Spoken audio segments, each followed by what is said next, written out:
Hey all, Occida here. For the 4th episode of Flood Escape 2 Map Review, we'll be taking a look at Factory Surge, The Pit, and Under the Rainbow. This time, let's just cut to the chase with Factory Surge. A good word to describe the vibe of this map would be cluttered. The creator tried to squeeze some admittedly nice scenery into the tight hallways. However, with Can Collide enabled, the camera had a tendency to spaz out when going through the vast majority of this level.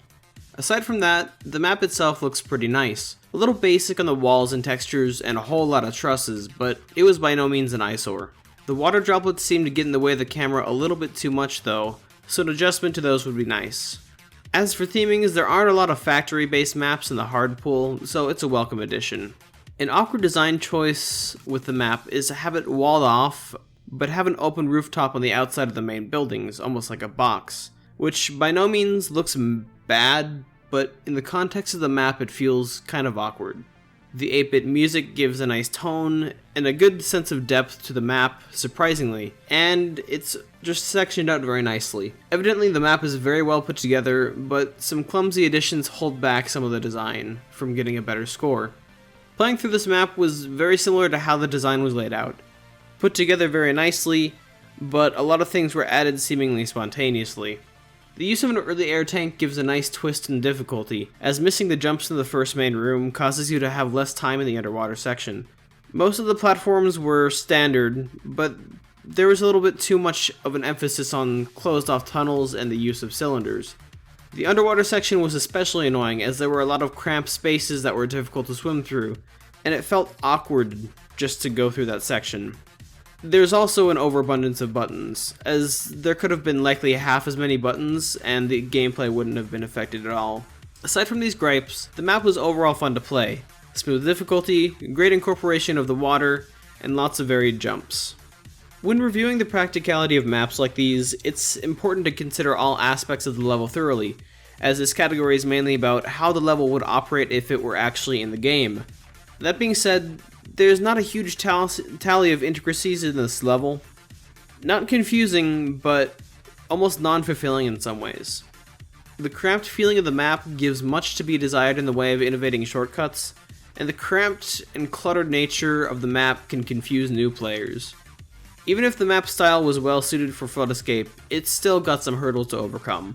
For an overall rating, Factory Surge earns a 65 out of 100.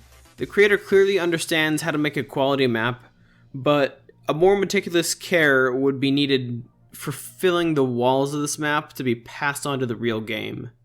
Now, we're going to go into our second map to review, which is The Pit. So, the design of The Pit is bland. Now, on to gameplay.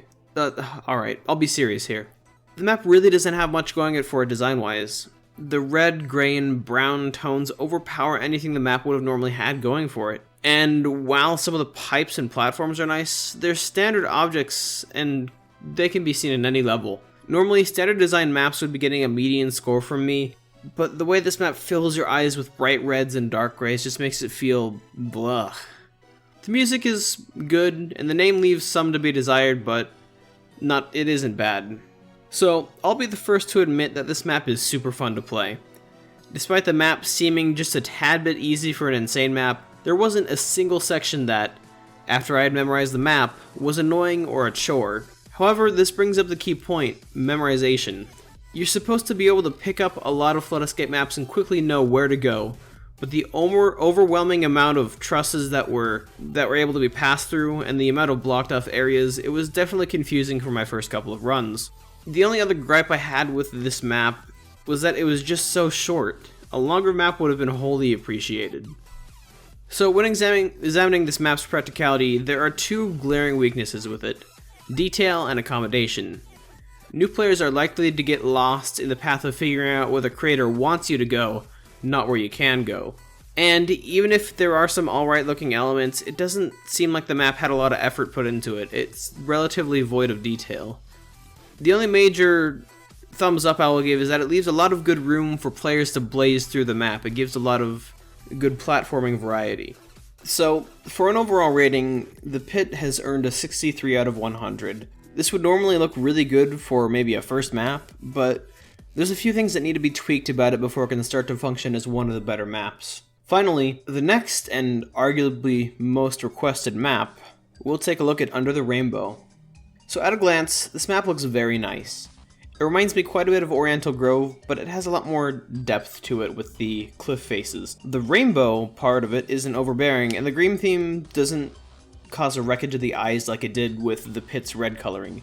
The platforming makes good use of the terrain overall, and, well, there were a few problems that hold the design back in my eyes.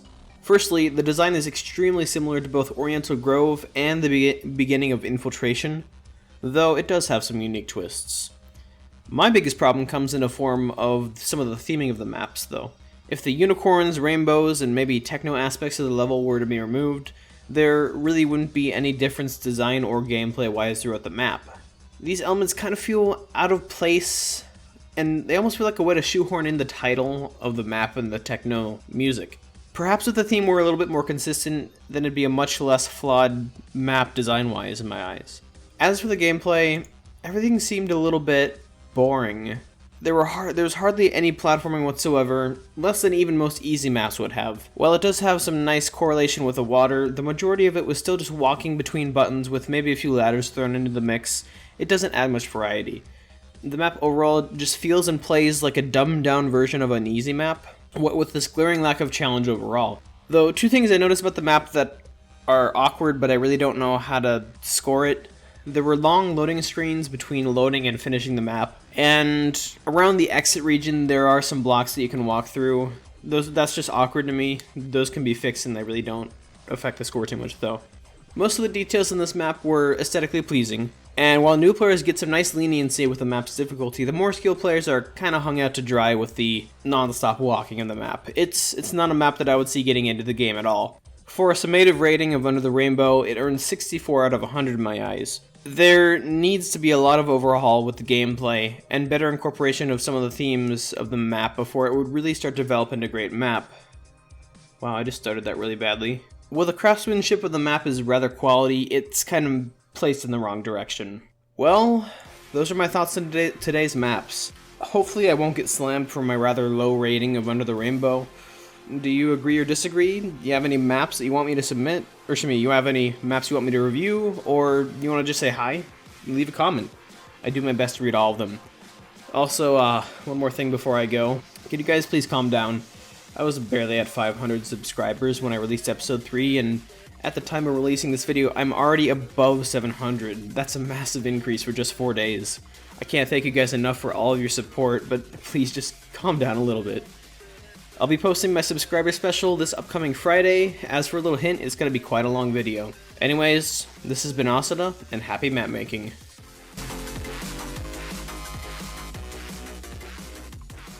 For an overall rating, the pit earns a 63 out of a...